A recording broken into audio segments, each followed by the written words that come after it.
गुरु भगवान के प्रेम के अनंत अनंत शुक्राने हैं। श्रीमद् भगवद गीता दूसरा अध्याय चल रहा है। पिछली बार हमारे जो श्लोक चल रहे थे 64 और 65, अपने आधीन किए हुए अंतःकरण वाला साधक अपने वश में की हुई राग द्वेष से रहित इंद्रियों द्वारा विषयों में विचरण करता हुआ अंतःकरण की प्रसन्नता को प्राप्त होता है।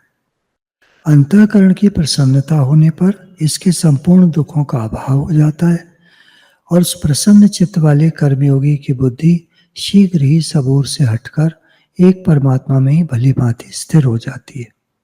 आगे 66वां है, न जीते हुए मन और इंद्रियों वाले पुरुष में निश्चयात्मिका बुद्धि नहीं होती और उस अयुक्त मनुष्य के अंतःकरण में भावना भी नहीं होती तथा भावनाहीन मनुष्य को शांति नहीं मिलती और शांति रहित मनुष्य को सुख कैसे मिल सकता है। तो 64वां जो श्लोक है वो हमने ले लिया था पिछली बार। मेन उसमें था राग द्वेष से रहित इंद्रियों द्वारा।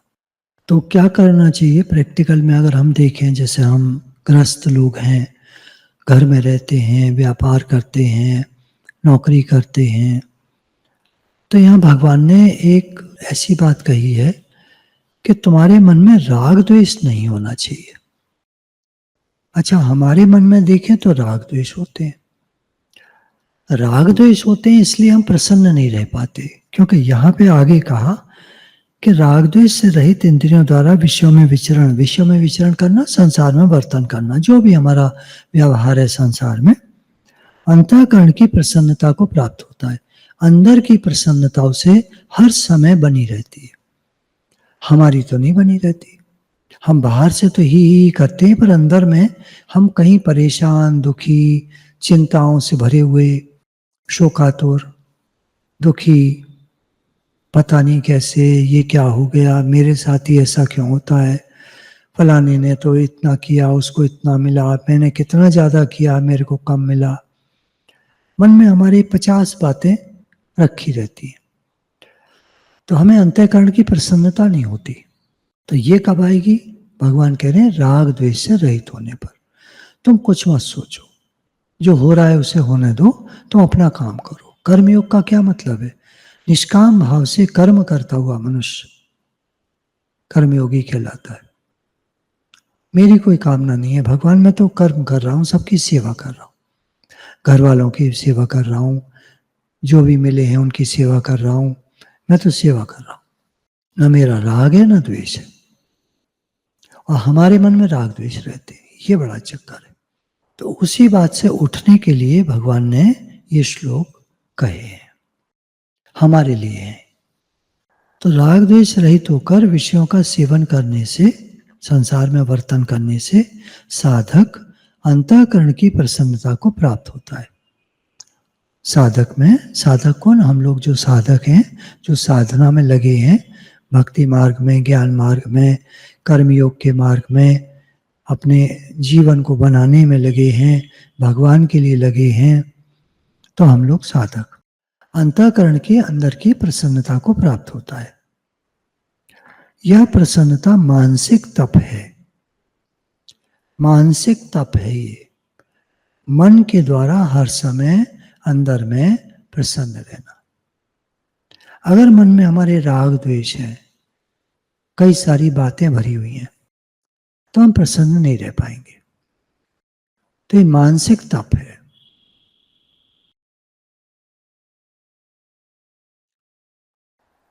मन को संसार से उपराम करके राग द्वेष रहित करना।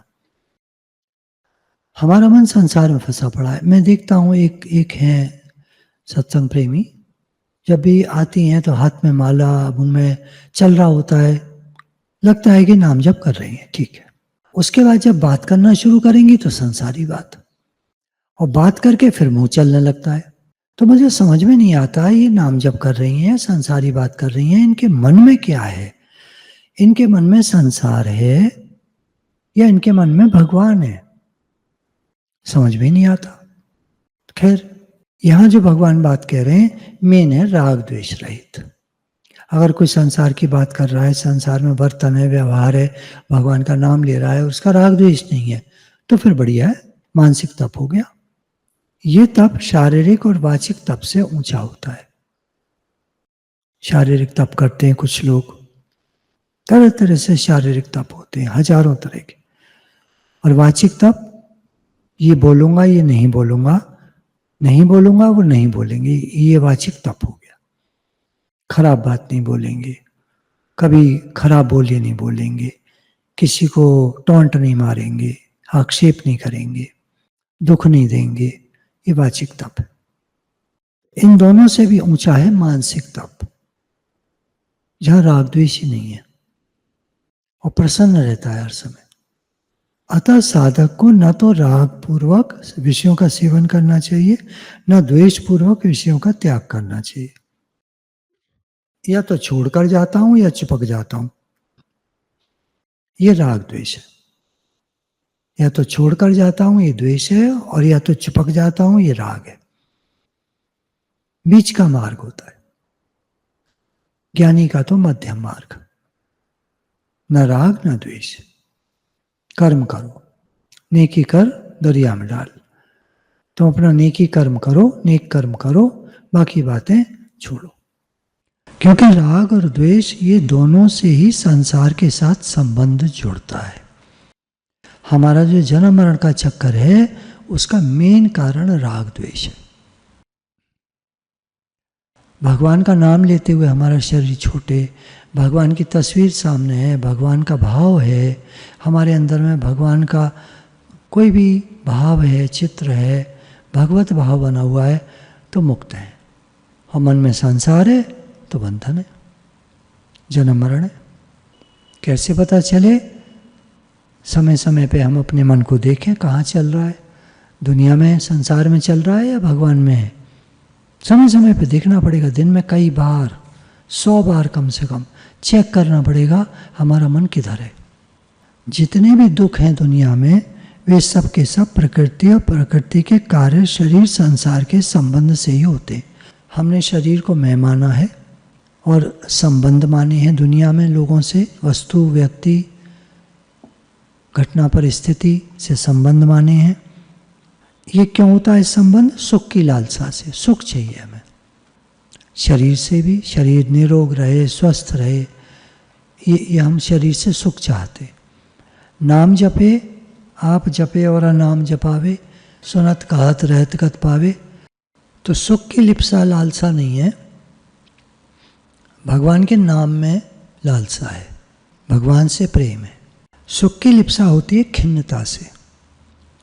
हम कहीं चिढ़े हुए हैं, तो चिढ़े हुए हैं तो सुख चाहते हैं शरीर से, चिड़चिड़ाहट को मिटाने के लिए। हम कहीं परेशान हैं, दुखी हैं, तो सुख चाहते हैं शरीर से। सुख एक्चुअली अंदर में है, हमारे अपने स्वरूप में है, सुख स्वरूप है हमारा। साधु सहज समाधि भली, और सहज समाधि सुख रूप है। हम संसार से सुख चाहते हैं क्योंकि हमें उसका पता नहीं है, अंदर वाले सुख का हमें पता नहीं है। परंतु जब प्रसन्नता होती है, जब मन की प्रसन्नता आती है, अंदर की प्रसन्नता आती है, तो फिर वो खिन्नता जो है वो मिट जाती है। जो हम बाहर ढूंढ रहे थे सुख, वो जब अंदर में प्रकट हो जाता है तो बाहर सुख ढूंढना हम छोड़ देते हैं। बाहर सुख हम ढूंढ रहे हैं, इसका मतलब अभी हमें अंदर सुख मिला नहीं है, और रियल सुख अंदर में ही है। बाहर का जो सुख है वो क्षणिक है, थोड़ी देर का होता है बस। कुछ खाया, जीभ तक का स्वाद होता है, अंदर गया स्वाद खत्म। कुछ भोगा, टेम्पररी होता है, थोड़ी देर का होता है। कोई कपड़ा पहना, थोड़ी देर अच्छा लगा, उसके बाद ठीक है, ठीक हो जाता है। फिर किसी ने बढ़िया बात बोली, हमारी तारीफ करी, थोड़ी देर के लिए खुशी आई, लेकिन वो चला गया। अब तो फ़ोन टिक टिक टिक टिक टिक टिक करेंगे, कहीं उसमें मेरी तारीफ आ जाए। तो जब अंदर की प्रसन्नता आती है तो ये जो खिन्नता है मन की, ये मिट जाती है। खिन्नता मिटने पर जो संसारी सुख हम चाह रहे थे, वो उसकी लालसा खत्म हो जाती है। और सुख की लिप्सा न रहने से, संसारी सुख की लिप्सा न रहने से, शरीर संसार के साथ संबंध नहीं रहता। मैं शरीर हूँ, मेरा कुछ है, मेरे हाथ, मेरे कान, मेरे नाक, मेरे पैर, ये सब संबंध जो है नहीं रहते। मैं भगवान का हूँ, भगवान मेरे, मैं आत्मा हूँ, भगवान का अंश हूँ, मैं भगवान का हूँ, भगवान मेरे। और शरीर और संसार के साथ संबंध न रहने से संपूर्ण दुखों का अभाव हो जाता है, सारे दुख खत्म। मैं शरीर हूँ इसको मानना अगर हम छोड़ दें, स्वयं में आ जाएं और राग द्वेष छोड़ दें। अभी शांति है तो बड़ा अच्छा है, अभी शोर मच रहा है तो बहुत खराब है, बहुत दुख है, बहुत परेशानी है, इन बातों को हमें छोड़ना पड़ेगा। ये ऐसे बोलता है तो हम खुश, ये वैसे बोलता है तो हम दुखी, इन बातों को छोड़ना पड़ेगा। अपनी खुशी का बटन हमने दूसरों के हाथ में दे रखा है, कोई हमें खुश कर देता है, कोई हमें दुखी कर देता है। तो हमने शरीर से संबंध माना हुआ है, इसलिए ऐसा हो रहा है। एक सत्संग में आते हैं, वो ध्यान करते हैं, कह रहे थे जब मैं ध्यान में बैठता हूँ तो मैं इस दुनिया से बाहर चला जाता हूँ, यूनिवर्स में पहुँच जाता हूँ और वहाँ मैं अकेला होता हूँ और बड़ा आनंद होता है। देखिए ऐसे ऐसे लोग भी हैं, कितनी बढ़िया बात है। शरीर से संबंध कट गया, आनंद प्रकट हो गया। तो शरीर के साथ संबंध न रहने से संपूर्ण दुखों का अभाव हो जाता है, कोई दुख नहीं बचता। तो प्रसन्नता कैसे हुई? संसार से संबंध विच्छेद हुआ, शरीर से संसार से संबंध विच्छेद हुआ और परमात्मा में बुद्धि की स्थिरता हुई। प्रसन्नता कैसे होगी? परमात्मा में बुद्धि की स्थिरता से, लक्ष्य में स्थिरता। अक्सर ही हमें हमारा लक्ष्य ही नहीं याद रहता। हमारा लक्ष्य क्या है? इतना दुनिया में उलझे रहते हैं कि हमको अपना लक्ष्य नहीं याद रहता। और ये दुनिया एक दिन छूट जाएगी, मर जाएंगे, सब खत्म। जिस दिन हम मरेंगे हमारा घर भी गया, परिवार भी गया, पैसा भी गया, धंधा भी गया, सब गया, सब छूट जाएगा। क्या गति होगी? कहाँ जाएंगे? जहाँ राग होगा, द्वेष होगा, वहाँ जाएंगे। जहाँ मन पड़ा होगा संसार में, वहाँ जाएंगे। थोड़े दिन पहले यहाँ सत्संग भवन का आगे गटर का सिस्टम खराब हो गया था, तो उसको ठीक कराने में 2-3 दिन लग गए। तो मुझे 2-3 दिन गटर के ही ख्याल आते रहे। तो मैंने सोचा अगर इस समय मेरा शरीर शांत हो जाए तो मैं तो गटर का कीड़ा बन के आऊँगा। देखिए सबके सामने ये बात कह रहा हूँ मैं, ऐसा नहीं, कोई छुपाने वाली बात नहीं है। अपने मन को जांचना चाहिए, हमारे मन में चलता क्या है। कोई ऐसी बात जब घर में होती है या हमारे कारोबार में होती है, नुकसान चला गया, कुछ हो गया, दिन रात उसी के ध्यान चलेंगे तो कहाँ जाएंगे? बहुत बुरा है हमारा राग और द्वेष भी, कहीं द्वेष कहीं राग। तो कहाँ मन होना चाहिए? भगवान में, संसार से संबंध विच्छेद और परमात्मा में बुद्धि की स्थिरता। यहाँ मन नहीं कहा, यहाँ बुद्धि कही है, परमात्मा में बुद्धि की स्थिरता। क्योंकि मन बड़ा चंचल है, कभी इंद्रियों से मिलता है, कभी बुद्धि के पास जाता है। तो ये बिचौलिया टाइप का व्यक्ति है, तरह तरह के विचार लाता है। तो हम एकदम जब जागे हुए होते हैं, सावधान होते हैं, तो हम सोचते हैं मन क्या बेकार की बातें ला रहा है, क्या मतलब है इसका, क्या मतलब है, क्यों लाता है बेकार की बात। पर जितना सबकॉन्शियस माइंड में स्टोर्ड है, निकाल निकाल के लाता है। तो एक बड़ी अच्छी बात स्वामी राम सुखदास जी कहते हैं कि मन में अगर बात आ रही है तो तुम घबराओ मत, वो निकल रही हैं, आ नहीं रही, निकल रही हैं, जा रही हैं, तो तुम बस देखो और छोड़ दो, मिलो मत। मिलोगे तो रुक जाएंगी। तो मन में कोई भी बात आती है तो हम पकड़े नहीं, जाने दें। हम मिलते बहुत है मन से, बल्कि आम आदमी तो मन से ही मिला रहता है, क्या कहें। भगवान का ध्यान उसको आता ही नहीं। कभी कभी मंदिर जाएगा तो थोड़ी सा देर भगवान की तरफ ध्यान जाएगा, बाकी निकला और बस। तो उसकी बुद्धि परमात्मा में अचल हो जाती है, टिक जाती है। राग द्वेष रहित साधक और जिसको प्रसन्नता है अंदर की, उसकी बुद्धि निसंदेह बहुत जल्दी परमात्मा में स्थिर हो जाती है। अंतःकरण की प्रसन्नता प्राप्त होने पर इसके संपूर्ण दुखों का अभाव हो जाता है और उस प्रसन्न चित्त वाले कर्मयोगी की बुद्धि शीघ्र ही सब ओर से हटकर एक परमात्मा में ही भली भांति स्थिर हो जाती है। अब कह रहे हैं सब दुख उसके दूर हो जाते हैं का तात्पर्य यह नहीं है कि उसके सामने दुखदायी परिस्थिति नहीं आती। दुखदायी परिस्थिति आ सकती है, बीमारी आ सकती है, बुढ़ापा आ सकता है, परेशानी आ सकती है, विपरीत परिस्थितियां आ सकती हैं, कुछ भी आ सकता है। उनका तात्पर्य है कि कर्मों के अनुसार उसके सामने, पुराने कर्मों के अनुसार पिछले जन्म के हो सकते हैं, उसके अंतःकरण में दुख, संताप, हलचल, घटना, परिस्थिति तो आ सकती है, लेकिन उसके अंतःकरण में विकृति नहीं हो सकती। इन चीज़ों से मिलता नहीं है। दुख, संताप, हलचल आदि विकृति नहीं होती उसके अंतःकरण। ठीक है, जो हो रहा है हर चीज़ का हल है। हर ताले की चाबी है दुनिया में। कोई ताला ऐसा नहीं बना दुनिया में जिसकी चाबी ना हो। कोई परेशानी आती है हमारे ऊपर, हम परेशान होने लगते हैं, और भगवान कह रहे हैं तुम परेशान मत हो, तुम अंतःकरण की प्रसन्नता को प्राप्त करो, तुम मेरी तरफ ध्यान लगाओ। ये तो परेशानी आई है, चली जाएगी, परिस्थिति आती है, चली जाती है, रुकती तो है नहीं, क्योंकि पिछले कर्मानुसार कैसी भी घटना परिस्थिति आ सकती है। तो जो अंदर में प्रसन्न रहता है, प्रसन्न चित्त वाले की बुद्धि बहुत जल्दी परमात्मा में स्थिर हो जाती है। अंदर से हम प्रसन्न रहें।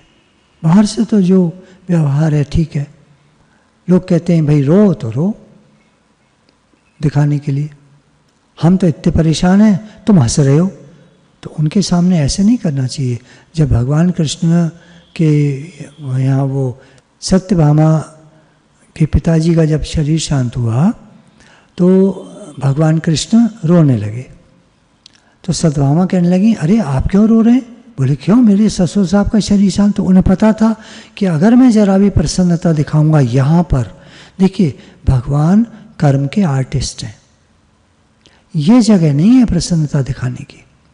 यहाँ बार बार कह रहे हैं अंदर की प्रसन्नता, बाहर की प्रसन्नता का तो देखिए ऐसा लोग चिढ़ जाते हैं आपको प्रसन्न देखकर। तो भगवान रोने लगे।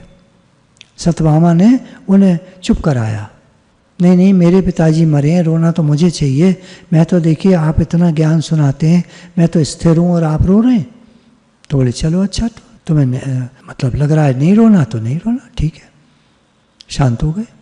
तो परिस्थितियाँ तो बदलती रहती हैं, आती जाती रहती हैं, लेकिन अंदर में अगर हमारी प्रसन्नता है तो हमारी बुद्धि बहुत जल्दी परमात्मा में स्थिर हो जाएगी। अर्थात साधक स्वयं परमात्मा में स्थिर हो जाता है, स्वयं परमात्मा में स्थिर हो जाता है, उसकी बुद्धि में किंचन मात्र संदेह नहीं रहता। तो क्या चला? राग द्वेष से रहित पहला। फिर शरीर संसार से संबंध हमको दुनिया में सुखी दुखी कराता है और जन्म मरण के चक्कर में लाता है। शरीर संसार से संबंध, और फिर खिन्नता होती है। क्यों? सुख की लालसा से, बाहर का सुख चाहिए। सुख की लालसा न रहने से शरीर संसार के साथ संबंध नहीं रहता और असंपूर्ण दुखों का अभाव हो जाता है।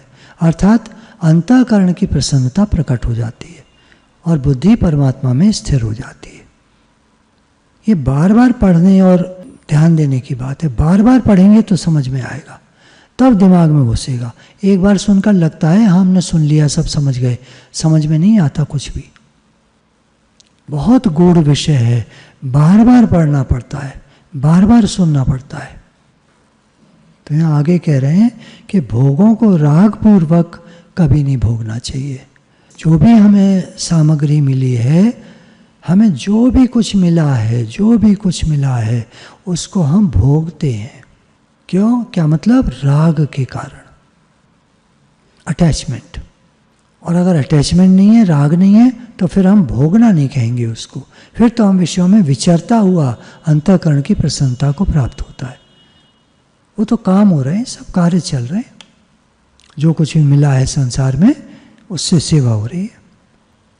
तो राग द्वेष से रहित योगी संसार में विषयों में रहता भी है, पर वो परमात्मा की तरफ उसका ध्यान लगा रहता है, उसकी बुद्धि में परमात्मा प्रतिष्ठित है। मैं भगवान का हूँ, भगवान मेरे हैं। तो हम जो ये कहते हैं हे नाथ मैं आपको भूलो नहीं, ये एक प्रार्थना है भगवान से कि आप मेरी बुद्धि में प्रतिष्ठित हो जाओ। ये मन और ये इंद्रियां, शरीर, ये संसार में सेवा करे, पर मेरी बुद्धि में आप रहो। मन और बुद्धि का भी हमको अलग अलग विश्लेषण करना होगा। बुद्धि क्या होती है? निश्चय करने की शक्ति, और मन क्या है? सबकॉन्शियस माइंड का बंडल ऑफ हैबिट्स, थॉट्स अंदर से निकल निकल के आती हैं, वो सब मन ही मन है। तो खूब विवेक से विचार करना चाहिए, दुनिया क्या है, भगवान क्या है, क्या मिलेगा, क्या रहने वाला है, क्या छूटने वाला है, हम कहाँ से आए, कहाँ जाना है, हम कौन हैं, क्या मिलेगा इस संसार में, हमको करना क्या है, हमारा लक्ष्य क्या है, ये सब विचार करना पड़ेगा। गुरु भगवान के प्रेम के अनंत शुक्राने।